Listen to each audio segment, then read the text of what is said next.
Finalizando mais um conserto, pessoal, de placa, dessa vez uma Consul modelo CWH12. Deixa eu mostrar aqui a placa para vocês em detalhes, como é que ela ficou ali, ó. Deixa eu dar um zoom lá dentro, ó.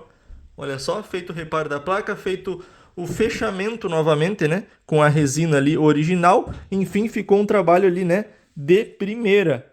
Muito profissionalismo e muito capricho também. Se gostaram do vídeo, deixa o joinha, se inscreva no canal para mais conteúdos assim como esse.